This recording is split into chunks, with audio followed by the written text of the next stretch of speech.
এই যে জল বেরোতে শুরু করেছে, বেশি টাইম লাগবে না, এক্ষুনি জল খালি হয়ে যাবে পুরো। কন্টিনিউ 5 দিন বৃষ্টিতে আমার ছাদ বাগানের অবস্থা খুব খারাপ।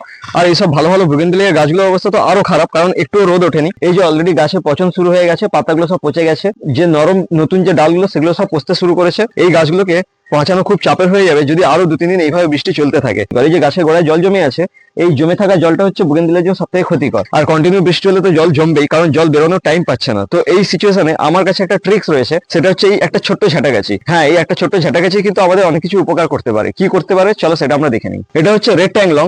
এর গাছের গোড়ায় দেখো অলরেডি জল জমে রয়েছে, এই জবা গাছটার গোড়াতেও জল জমে রয়েছে। মানে এখানে প্রায় অনেক গাছের গোড়াতে জল জমে রয়েছে, কারণ কন্টিনিউ বৃষ্টি চলছে। অলরেডি তার এফেক্ট এই গাছের উপরে পড়েছে, গাছের গোড়ায় পচন ধরা শুরু হয়ে গেছে। এর জন্য আমাকে কিছু কাজ করতে হবে, সেটা আমি পরে দেখাচ্ছি। কিন্তু এই জলটা কি করে বের করবো খুব তাড়াতাড়ি সেটা আগে দেখে নিই। এরকম একটা ঝাঁটাকেচি নিয়েছি, এই ঝাঁটাকেচি দিয়ে এইভাবে ছোট ছোট করে ফুটো করে দিতে হবে একেবারে নিচ অব্দি। যেহেতু মাটি খুব হালকা হয়, এর মাটি খুব টাইট হয় না, সেই জন্য এরকম খুব সহজে ঝাঁটাকেচি দিয়ে ফুটো করে দেওয়া যায়। দিলে কিন্তু জল বেরিয়ে যাবে। এইভাবে ফুটো করে দিলে 5-7 মিনিটের মধ্যে টবের জল পুরো বাইরে বেরিয়ে যাবে। আর কন্টিনিউ বৃষ্টি হলেও বেশিক্ষণ গাছে গোড়ায় জল দাঁড়াবে না। এই যে জল বেরোতে শুরু করেছে, বেশি টাইম লাগবে না, এক্ষুনি জল খালি হয়ে যাবে পুরো। তারপরে এইটার জন্য কি করতে হবে সেটাও তোমাদেরকে এই ভিডিওতেই দেখাবো। প্রথমে এরকম একটা ছোট মগে 1 চামচ ফাঙ্গিসাইড নিয়ে নেবো। তোমাদের কাছে যা ফাঙ্গিসাইড আছে, যে কোনো ফাঙ্গিসাইড হলেই চলবে। এরকম 1 চামচ ফাঙ্গিসাইড নিয়ে নিলাম। তারপরে বৃষ্টির জল তো অলরেডি ছাদে জমেই আছে, এখান থেকে 1/2 চামচ মতো একটু জাস্ট এইটুকু জল নিয়ে এই যে একটা তুলি নিয়েছি, এই তুলি দিয়ে এই ফাঙ্গিসাইডটা খুব ভালো করে এইভাবে গাঢ় করে গুলে নিলাম।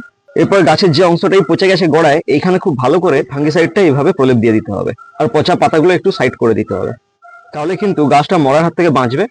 তবে এই ফাঙ্গিসাইড লাগানোর পরে যদি বৃষ্টি হয়, তখন কিন্তু গাছটা বৃষ্টিতে রাখা যাবে না। কোনো শেড এরিয়াতে, যেখানে বৃষ্টির জল পড়বে না বা গোড়ায় বৃষ্টির জল জমবে না, সেরকম এরিয়াতে রেখে দিতে হবে। বৃষ্টির পরে রোদ বেরোলে তখন গাছটাকে বাইরে বের করে দিতে হবে, নাহলে কিন্তু এই গাছকে বাঁচানো খুব চাপের হয়ে যাবে। এই 5-7 মিনিট হলো বৃষ্টি বন্ধ হয়েছে, কিন্তু আকাশের অবস্থা খুব খারাপ, আবার এক্ষুনি বৃষ্টি আসবে।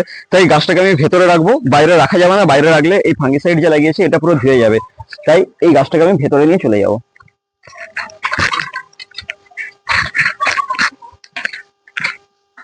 এরকম একটা শেড এরিয়াতে রেখে দিলে বৃষ্টির জল পড়বে না, গাছটাও ভালো থাকবে, আর গোড়াও পচবে না। না হলে কিন্তু গাছটাকে বাঁচানো যাবে না। এরপরে যখন একেবারে বৃষ্টি বন্ধ হবে, তারপরেই এই গাছটাকে বাইরে বের করবো একেবারে রোদে। রোদ না হলে এই গাছটাকে বাইরে বের করা যাবে না।